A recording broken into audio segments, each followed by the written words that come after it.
En mars 2017, une affreuse nouvelle a bouleversé tout Hollywood. Todd Snyder a mis fin à ses jours âgé de seulement 20 ans. La presse et de nombreuses personnalités de l'industrie se sont réunies pour apporter leurs condoléances à son père, Zack Snyder, qui était à ce moment en train de produire Justice League, un énorme blockbuster censé être le gros événement préparé par l'univers cinématographique d'ici, des années en amont. Bouleversé, Snyder a en toute logique préféré guider la production et être avec sa famille pour les soutenir dans ce drame, forçant la Warner à dépêcher en urgence le tâcheron Joss Whedon pour terminer la production et bricoler un film potable, ce qui résulta en l'un des pires échecs de ces dernières années en termes de films de super-héros, critique comme commercial, et le début du litige entre Snyder et la Warner qui allait aboutir à la fin du Snyderverse, la Snyder Cut étant la dernière pierre que le réalisateur ait pu mettre sur son édifice inachevé. Au début des années 20, la douleur de sa perte amoindrie et libérée du DCCU, Snyder partit donc tracer sa voie, entamant son propre univers étendu avec une série de films tous réalisés et produits par lui. Rebel Moon est celui qui nous intéresse aujourd'hui, Army of the Dead. Un gros délire de Snyder à la croisée entre plusieurs genres éclectiques sur lequel le réalisateur, libéré de toutes les contraintes possibles et imaginables, a mélangé tout ce qu'il aime dans un énorme spectacle aussi explosif que grandiloquent. L'histoire d'un groupe de mercenaires engagés par un homme pour faire le plus gros braquage de tous les temps. Il consiste à s'infiltrer dans un casino à Las Vegas, alors en proie à une invasion de zombies, pour y voler un trésor. Mais l'opération va tourner à la catastrophe quand des traîtres vont se révéler dans le groupe, et que les zombies vont s'avérer être beaucoup plus dangereux que dans les autres films qui les mettent en valeur. Pendant qu'un père, l'un des nombreux protagonistes du film, essaye de sortir sa fille de ce chaos avec le butin pour se rajouter auprès d'elle et lui offrir de meilleures conditions de vie. Army of the Dead était en train de connaître un énorme four au box-office à sa sortie pendant la courte période où il fut diffusé dans les salles aux États-Unis, récoltant à peine $1 million. Mais heureusement pour lui, ces dernières fermèrent à cause d'un certain rhume qui faisait des ravages dans le monde au début de la décennie. Netflix récupéra les droits pour diffuser le film en exclusivité sur sa plateforme et les téléspectateurs, enfermés chez eux, propulsèrent Army of the Dead au sommet de la liste des films les plus regardés sur Netflix. Ce fut donc une belle remontada, mais après que la hype autour du film se soit essoufflée, ses notes sur de nombreux sites de critiques de cinéma se sont brutalement effondrées, et de nombreuses personnes, y compris des fans inconditionnels de Zack Snyder, se mirent à pointer du doigt les défauts de ce film, que beaucoup considèrent aujourd'hui comme l'un des pires du réalisateur. Mais qu'est-ce qui a causé un tel revirement de l'opinion du public? Army of the Dead est un véritable cas d'école qui pourrait servir d'exemple pour montrer plusieurs choses essentielles sur le cinéma et la création artistique. Il montre qu'un film peut tourner au vinaigre quand un réalisateur a trop de pouvoir, que mélanger beaucoup de genres en un seul film est un exercice tellement difficile qu'il vaut mieux ne pas s'y atteler. Mais il est aussi intéressant car il est la synthèse de tous les mauvais choix artistiques qui nécrosent les films de Snyder et qui font dire à beaucoup de monde, moi y compris, qu'il est un mauvais réalisateur. Je vais disséquer le film méthodiquement dans cette vidéo pour vous montrer tout ce qui ne va pas dans Army of the Dead. Alors que vous soyez un cinéphile à la recherche d'une analyse minutieuse sur des films ou juste quelqu'un qui cherche une histoire folle et divertissante, vous êtes les bienvenus ici. Aujourd'hui, on va faire d'une pierre deux coups, en traitant le dossier Snyder et celui d'Army of the Dead, en commençant par la production de ce dernier, après le générique.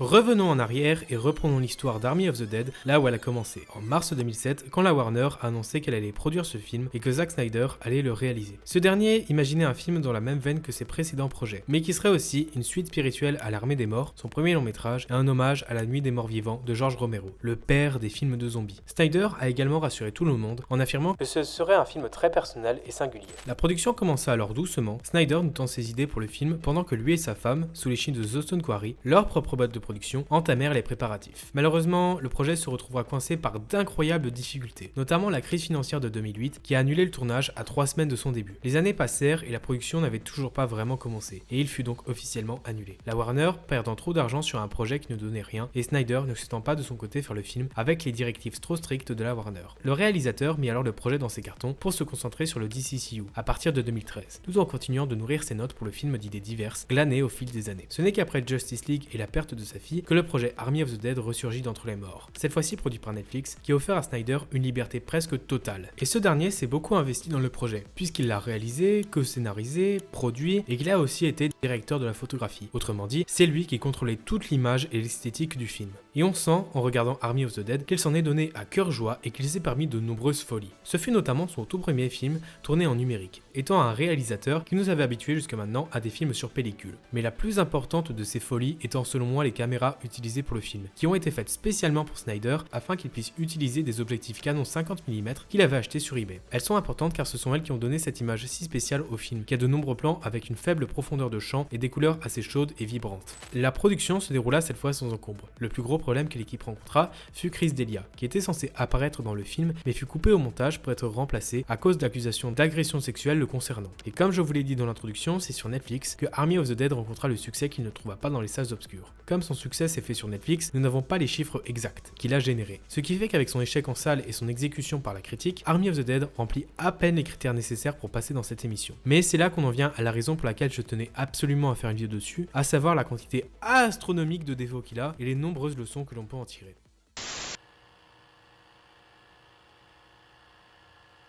Il y a tellement de choses qui ne vont pas dans ce film que j'ai moi-même eu du mal à trouver un angle d'approche pour vous expliquer tout ce que je lui reproche de manière explicite et limpide. Mais qu'est-ce que Army of the Dead veut raconter? Il y a d'abord le braquage d'un casino à Las Vegas qui est au centre du film et lui sert en quelque sorte de fil rouge, braquage qui doit s'opérer avant qu'une bombe nucléaire ne soit envoyée sur la ville, la relation entre l'un des mercenaires et de sa fille qui cherche à se racheter auprès d'elle, cette dernière qui veut sauver des gens prisonniers à Vegas, le protagoniste d'Army of Thieves qui a son propre rôle dans l'intrigue, le traître dans le groupe au service de leur employeur qui veut récupérer la reine zombie pour en faire une arme, le roi des zombies qui fait ses propres trucs de son côté, la pilote de l'hélicoptère qui doit réparer son appareil pour que les squads puissent repartir, et est-ce que vous voyez où je veux en venir? Le film multiplie les sous-intrigues et les genres en essayant de faire tenir tout ça en 2h30. Et à force de chasser plusieurs lièvres, Snyder échoue tout ce qu'il entreprend dans ce film. Il n'y a aucune alchimie entre les personnages qui sont exécutés les uns après les autres sans que l'on ne ressente rien pour eux, la relation entre le père et sa fille est ridiculement prévisible et survolée, le fait qu'il y ait des écarts de rémunération prévus dès le départ ne cause aucune tension, la fille se bat pour sauver des personnages qui meurent quand même à la fin, et en plus de ces nombreux défauts, le scénario de ce film devient un véritable festival de trous dans l'intrigue, d'incohérences et d'éléments exposés qui ne reviennent jamais plus tard. 3 scénaristes ont travaillé sur ce film et son intrigue est catastrophique. Et la raison est simple, Snyder a eu beaucoup trop de pouvoir dessus. L'une des raisons majeures qui a permis au film de rencontrer un joli succès fut la fanbase du réalisateur qui était euphorique de voir leur idole retrouver les pleins pouvoirs sur son œuvre. Sauf que s'il y avait eu des personnes pour l'épauler sur le projet et non pour obéir à toutes ses volontés, il aurait été épargné de beaucoup de ses défauts. Certes, c'est bien qu'un réalisateur puisse faire ce qu'il veut de son film, mais il doit aussi être entouré de personnes pouvant l'épauler pour qu'il puisse porter son projet vers les meilleures directions possibles. Le cinéma a toujours été un art du collectif, et même des grands réalisateurs ayant marqué l'histoire ont eu à leur côté des personnes qui les ont aidés à faire leur chef-d'œuvre. Que serait le premier Godzilla sans Eiji Tsubayara, un Raging Bull sans Thelma Schoonmaker, ou le scénario de Citizen Kane sans tous les scénaristes qui lui sont passés dessus? Personne ne réussit tout entièrement tout seul, et c'est aussi vrai dans d'autres formes d'art. Un écrivain, par exemple, quand il présente un manuscrit en vue de la publication, il a souvent des bêta-lecteurs qui vont lui faire des retours sur son texte, et aussi et surtout un éditeur qui va lire son manuscrit, relever des défauts, des points qu'il faudrait approfondir, modifier ou retirer afin de pouvoir éditer le meilleur livre possible. Snyder, en s'accaparant tout le pouvoir sur son film, s'est ainsi tiré une balle dans le pied en se privant de cette aide si précieuse qui lui aurait permis de faire un bien meilleur film, et lui avait servi de garde-fou sur ses précédents projets. Et puisqu'il s'est aussi conféré les rôles de réalisateur et de directeur de la photographie, l'image et la mise en scène du film sont ainsi également ruinées.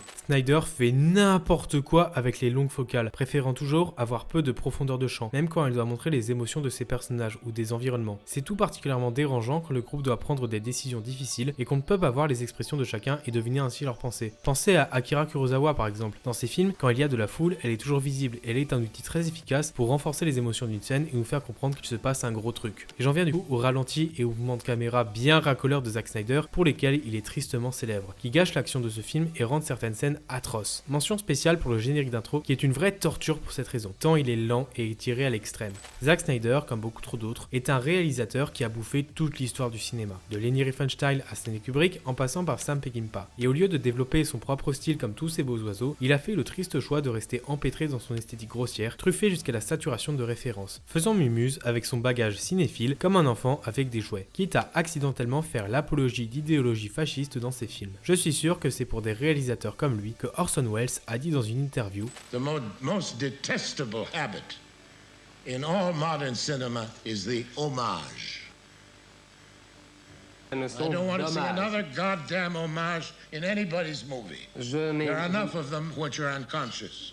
Don't be marinated. Don't soak yourself in films. Army of the Dead, c'est un film qui ne sait même pas ce qu'il veut être. Est-ce qu'il est un film de braquage, une histoire sur un groupe qui se déchire progressivement à cause d'un traître en son sein, l'ultime chance d'un père pour se repentir auprès de sa fille, un spectacle facile et grand public? Il ne le sait pas. Snyder est un réalisateur qui a les fesses entre plusieurs chaises. Ses références cinéphiles pourraient l'amener vers des films plus intelligents, mais il a aussi la volonté de faire des films plus fun et grand public, sans avoir le talent ou la placidité nécessaire pour produire un Bienvenue à Zombieland ou un Mad Max Fury Road. Army of the Dead en est symptomatique. Il veut faire trop de films en un seul, mais il n'a aucune idée de comment assembler toutes ces idées pour qu'elles forment un tout cohérent, ce qui fait que l'ensemble est chimérique, comme un monstre de Frankenstein fait de plusieurs pièces qui n'auraient jamais dû coexister sur le même corps. Et à vrai dire, aucun réalisateur n'aurait pu réussir un tel film. Les genres brassés sont trop nombreux et différents, si bien qu'on pourrait facilement faire au moins 3 longs métrages avec tout ce qu'il essaye de faire. Si Snyder s'était concentré sur une ou deux idées qu'il avait pour son film, il aurait été bien meilleur. Il aurait pu par exemple faire un pur film d'horreur sombre sur un petit groupe de personnages ayant tous une raison plus profonde et personnelle que l'appât du gain de pourchasser un trésor au centre d'une version de Las Vegas infestée de zombies. Ça ressemble beaucoup au DLC Dead Money de Fallout New Vegas, oui, mais vous imaginez un peu le banger intergalactique qu'on aurait eu si ça avait été ça? Eh bien restez avec moi car je vais vous proposer quelques films similaires à Army of the Dead qui eux ne se cassent pas les dents en essayant de faire 35 000 genres en un seul film.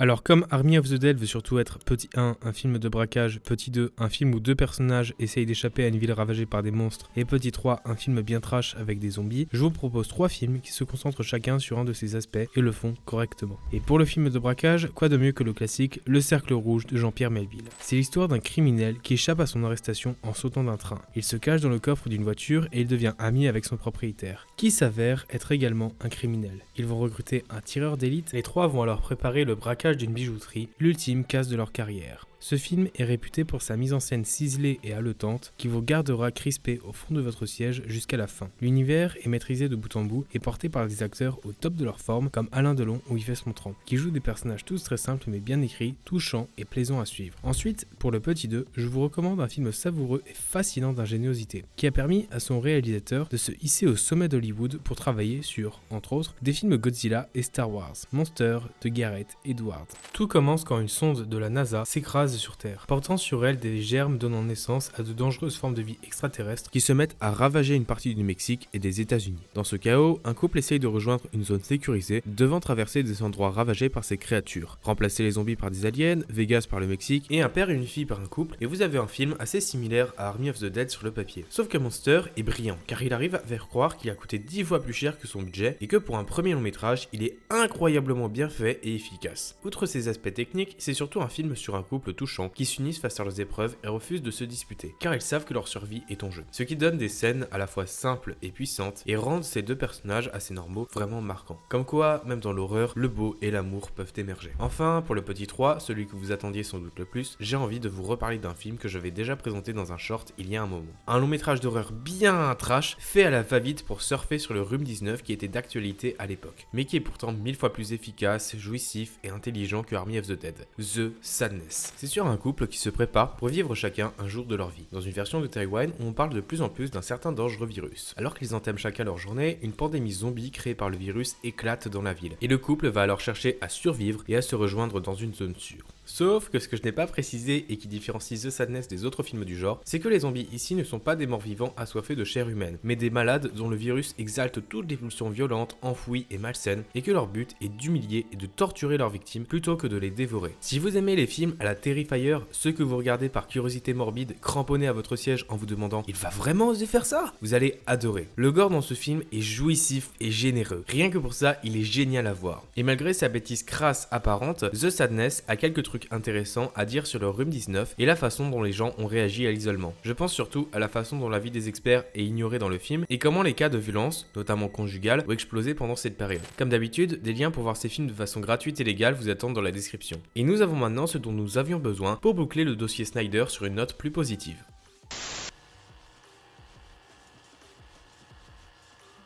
Zack Snyder est un mauvais réalisateur. Je pense avoir été assez clair dans cette vidéo sur le fait que je n'étais pas du tout l'un de ses fans. Il est même très probable que je ne reparle plus jamais de lui sur cette chaîne. Depuis le début de sa carrière, il n'a jamais montré la moindre envie de peaufiner et d'améliorer son style, et Dieu sait qu'il en aurait besoin. Car en plus d'être objectivement hideux, son choix de se concentrer sur de l'action facile empêche tous ses films de sortir de l'image de gros navets débiles que le public en a, réservant alors ses films à une caste de gens déjà convaincus qui ne s'agrandira pas. Si comme moi vous êtes attaché à l'histoire du cinéma et à la liberté artistique des réalisateurs, tout en étant un adulte normal, je vous encourage à vous abonner à ma chaîne, sur laquelle de nombreuses vidéos sur des films très variés vous attendent. Je n'ai jamais été aussi proche des 1000 abonnés et ça me ferait très chaud au cœur que vous m'aidiez à atteindre cet objectif. De votre côté, vous gagnez une chaîne de qualité dans vos abonnements. Comme quoi, nous serons tous gagnants au change. Merci à tous pour votre soutien et votre intérêt pour mon travail. Je reviendrai la semaine prochaine avec un film assez similaire esthétiquement à Army of the Dead, mais beaucoup plus intéressant et infiniment mieux réalisé. Ce sera l'une de mes meilleures vidéos et j'ai très hâte de vous la montrer. Je vous donne donc rendez-vous dimanche prochain à 15h, juste ici, sur cette chaîne.